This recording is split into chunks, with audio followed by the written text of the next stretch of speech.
Alright guys, welcome back to another Dirt Ranch TV video. In this episode, we're going to be attempting to mount a light bar and wire it to the front roof rack there. We'll see how we go. So I'll show you what I got. So we have the all from XTM, not sponsored, just cheap. So 41-inch light bar, the light bar mounts for channels, and the triple wiring harness. Now I got this because eventually I will want to add spotlights when I have a bull bar. So I'm going to wire this triple output up and seal the other two terminals so that when I do get spotlights I can just hook them straight up. And now I got these light bar mounts specifically because you can either lower the light bar, which I think I'm going to do, or raise it, so they're an L shape. So the only concern I have is going to be that this awning here, the bracket for it is going to sit where the bracket for the light bar is going to be. So I'm going to have to take it off, and hopefully I can use the bolt that one there for the awning to fix the light bar into place. We'll see how we go with that. But I think the first step's going to be take the light bar out and the mounts and put the mounts on the light bar, and then we can put it up there and see where they're going to need to go. I will also have to cut some of that rubber track sealing thing out of the light bar mount so that we can actually fit them. Out of the roof racks, which is the bit here obviously.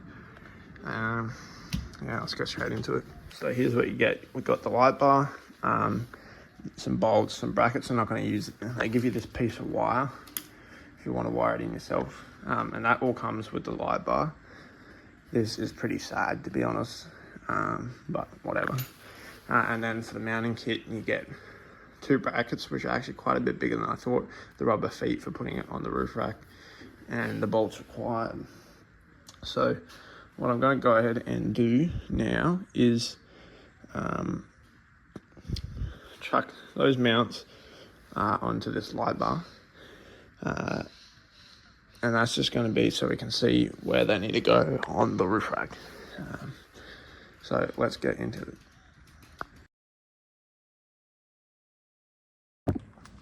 Alright, so what I'm doing is taking the bolt out of the light bar kit, putting it with a spring washer than the flat washer,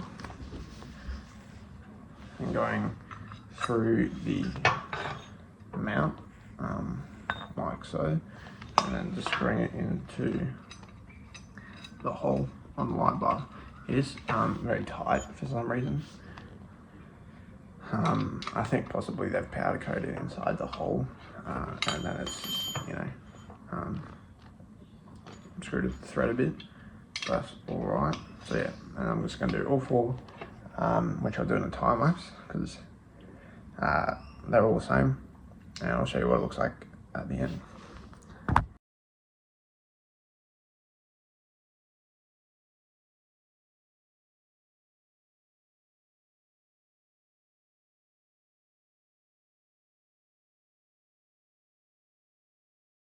Here we go. So you can see now we have brackets on.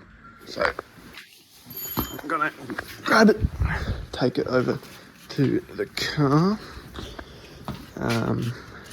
set up the camera somewhere so you can actually see this, and I'll line it up. So getting our light bar, putting it on. I'm just going to sit it on the roof nice and gently, just so I can see where the holes need to go. Yeah, just as I thought, it's going to be right under that bracket for the awning.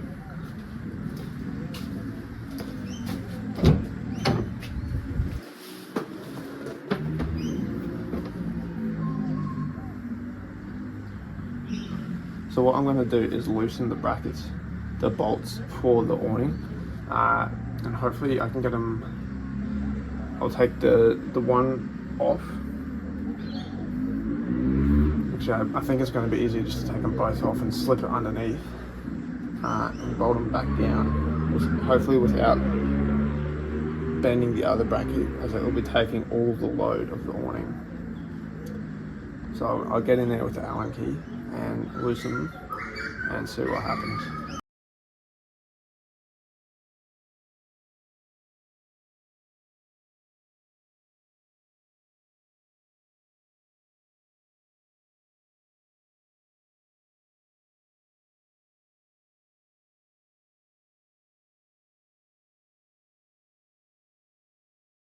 So I currently have the awning actually hanging by the roof, which has worked really well to take the weight of them.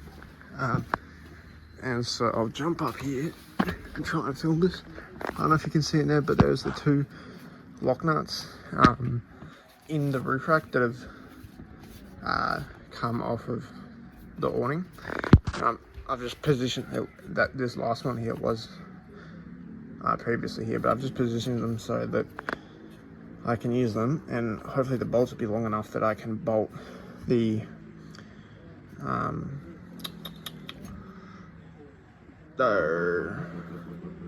that underneath. Now the awning also came with its own rubber bit, so what I'm going to try and do is lay a roof rack rubber bit and then light bar so that it's even with the other side, then another rubber bit, the one that came with the light bar, and then the awning bracket. So I'm not going to be able to film this too well, unfortunately, but that's what I'm going to be doing. So I might do it on a time lapse from where the camera was before, and then I'll show you at the end what it sort of looks like.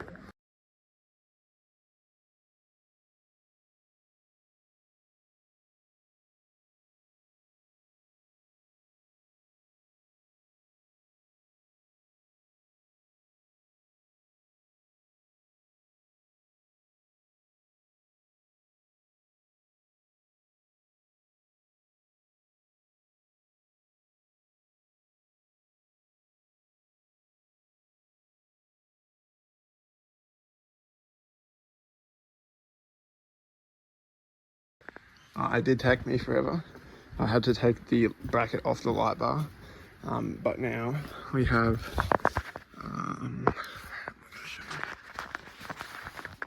you can sort of see that we got the awning bracket, then piece of rubber, the one that came with the light bar, then the light bar mount, and then the roof rack. So no rubber actually on the roof rack, just because the bolts weren't long enough, but it's in there. So I'm going to go ahead and put the light bar back on and line it up and just see and try and get it in the middle of the car, and then I'll bolt this one down solid so we can use it as a reference point for the other side.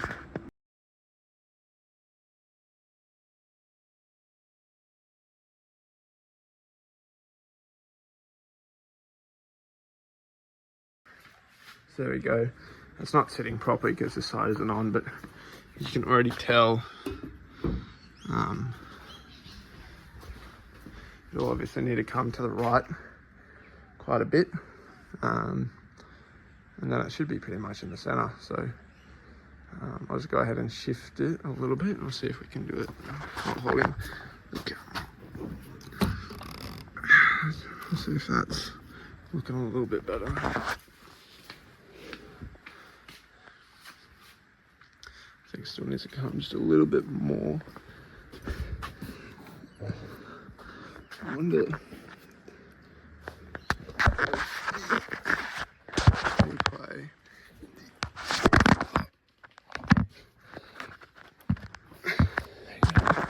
So you didn't see that because the camera fell over, but what I did was just slid the light bar bracket to the right, but kept the awning bracket to the left. And that is actually looking quite a bit better. I think just a little bit more.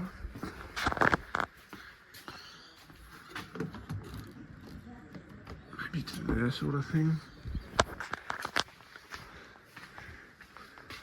I'm happy with that. So I'm going to go ahead and tighten this side up. And then we can measure across and cut out a piece of rubber out of that top sill sort of thing. Yeah, let's get to it. There we go, so it's all mounted up. It doesn't quite look level, but I think it is. I think because both the roof curves and the roof racks curve. So I've just tightened these bolts up here on both sides just to hold it in place. So if we don't get the wiring done today, I can still drive to work tomorrow and it shouldn't be a problem. I'm going to clear up all the gear and I'll set up the bay. We'll get into wiring up the light bar. Alright, so you may notice it's slightly brighter and I'm wearing a different shirt. It's because when I went to start wiring the light bar up yesterday, I realized that the triple output from XTM is labeled as 3 meters. It's pretty confusing, but it's actually 3 meters to the split, and then there's only, I don't know, maybe 30 centimeters or so for each triple output cable. And obviously that's not going to be enough to keep 2 of them in the engine bay and 1 of them to go up to the light bar. So I had to go and get this 2 meter extension cable from King's. I won't open yesterday, but I got it today, so hopefully that will be long enough and should hopefully fit that because they're the same Deutsch plug connector. And we'll be able to wire it up now. So we'll get straight into it. I think the first thing we're going to do is start at the top. So start at connecting it to the light bar, routing the cable down and routing everything as we go, so that we know how much excess we have left over, whether it's going to reach and all that sort of stuff. So yeah, let's do it. So this is our 2 meter extension cable.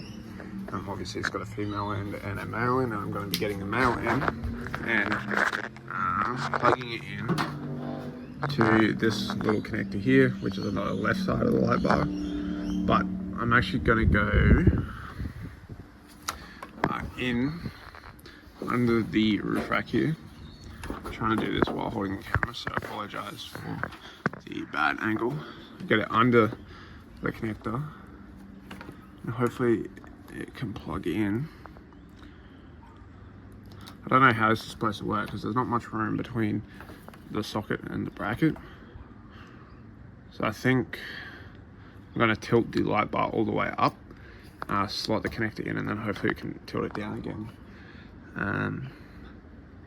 Yep, I'm just going to do that quickly and I'll show you what it looks like after. So there we go, I just loosened the bolts again, put the connector in. I think that's all the way in. This tab is up, the push tab to release it, but I can't get it back out again. So it's good enough for me. It just sort of is weird how it's so long here, like how much sticks out. But there you go, and we can tilt that down now to wherever we want it. Yeah, we'll decide that at a later date. And then I'm going to feed the rest of the cable again under the roof rack. Now this could be different for all different cars, but for me personally, what I think is going to be easiest on my Triton here is to pull that cable through. I was hoping it would go around under just like that, and then we're going to run it down the left side, the windscreen here, because there's actually a little I was trying to show you this one. There's a little bit of a divot in under this, I guess you'd call it seal here. So I'm going to try and tuck it in under there as much as I can. I don't know if you can see, but it's sort of flush. Like if we were to somehow stick that in, you would not be able to tell from the outside. However, I don't know what to do with that cable there, so possibly you could cock it like that so it's flush in there. I think that's a pretty good idea.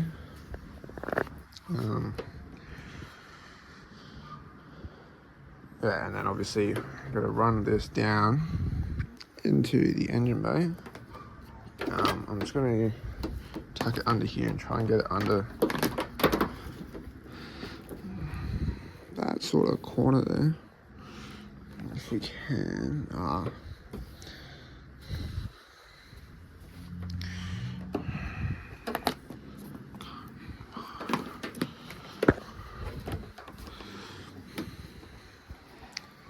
This is a pretty interesting spot to try and get it into. But this is why I wanted to run this top section first. I think that's going to be pretty good, hopefully. I'm just going to put it in there and then slowly close the bonnet and see if it crushes that or not, or if I need to relocate it. So there we go. I haven't done the top part because there's nothing really to tuck it into, but I've just tucked the cable into that channel there, and you can see, like, you can hardly see it from the outside at all, really, because it's nice and inside there. So we're going to start going down and moving into the engine bay. It's pretty dirty. I haven't cleaned it properly. I didn't know it was this dirty, to be honest. That's the end of our cable there. And so we'll get out our XTM harness and start hooking it up. So this is the end of our triple output harness. I'm going to grab the end of our King's cable here, and hopefully they should fit together. It should be universal fitting, and it is. Look at that. Perfect. Then what I'm going to do is bundle the rest of this part of the cable up. So there's 3 meters of this before it gets to the fuse. So I'm going to wrap it up and cover these ends in electrical tape to try and preserve them. So if, you know, water or whatever gets on them, they'll be all right. And I'm going to bundle it up so that I can stick it out of the way and it won't be just hanging around everywhere. So I'll just do that quickly.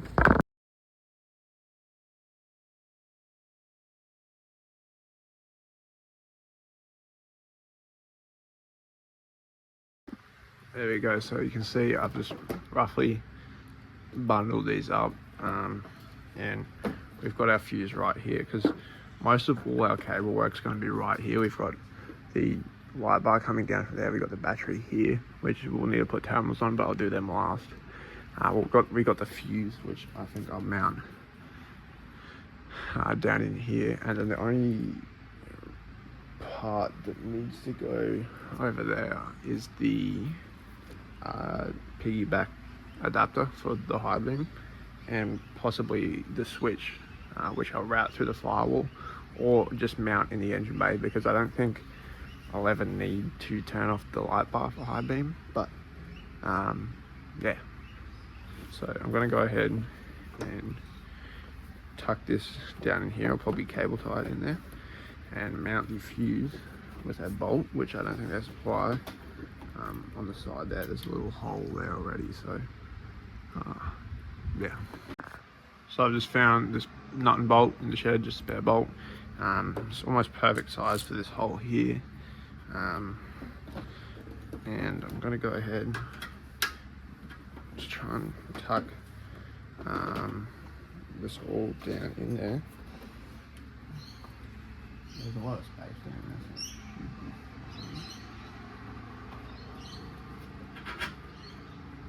Bolt through, fits to the hole. These cables out of the way.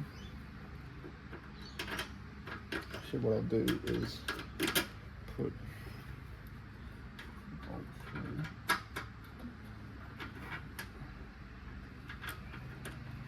Put that on.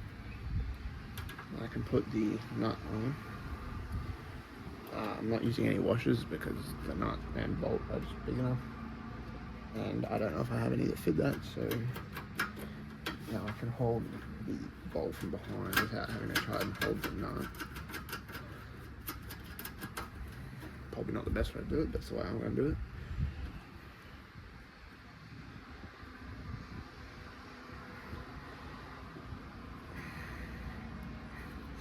That's pretty good, so that's pretty tight. I will actually put some thread locker on that as well later on. But for now, let's run the headlight adapter and the switch for the firewall over past all this stuff. Potentially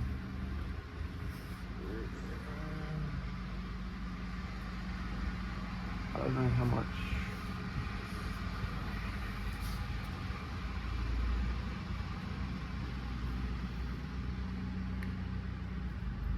I'm actually going to run them back up and around the engine, I think, and then down and split them like that. So let's get into that. So I've ended up deciding to go plug the headlight connector on this side, just because there's not much space over there to work with next to the airbox and everything, and also the cable actually isn't long enough to go around the engine, and I have to run it through past the radiator, which I don't particularly want to do. So what I've done here is just pulled the plug off the back of the spotlight, which is that one there. Try and move the camera a bit. So yeah, this little black plug here. Then we get this is our piggyback adapter, is what they call it, from the XTM kit. This part goes on the headlight, where that other black plug previously was. Which I've just done there.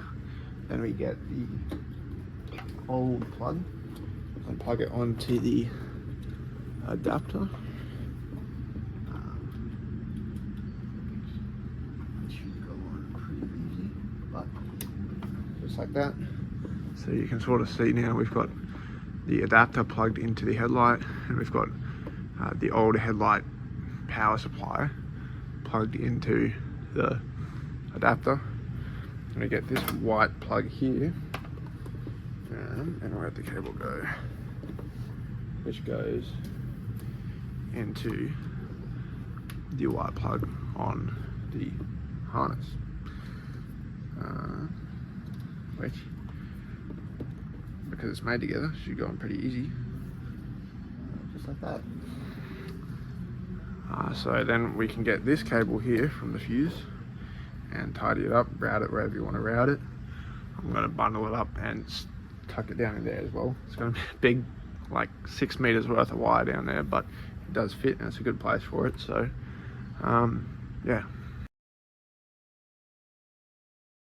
So there we go. I've just run the cable for the switch up through here. You can see it's black shiny cable there, and up over to here. Now I haven't run it through the firewall because I'm not quite sure how to just yet.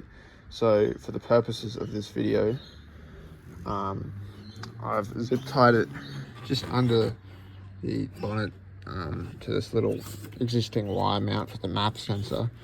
So it's still accessible, you can still turn it on and off. Yeah. So what I'm going to do now is hook the last cable, which is the terminals, up to the battery, minimize this wire here and see if it works.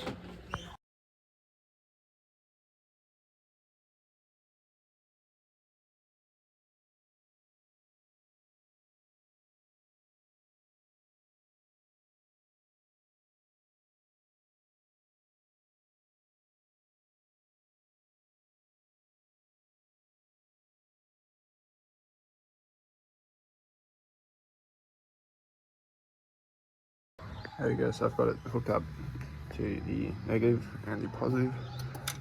I give these stupid little wire brackets instead of circles, so they actually bend if you do them too tight. And I don't mean too tight as in too tight for the nut, I mean too tight for that terminal, because it's still loose. But because of that, I can't go any tighter, so I'll put the hood down. I've got the switch set to the on position, so let's give it a shot. And here we go. You can tell from that picture that it works. Check that out.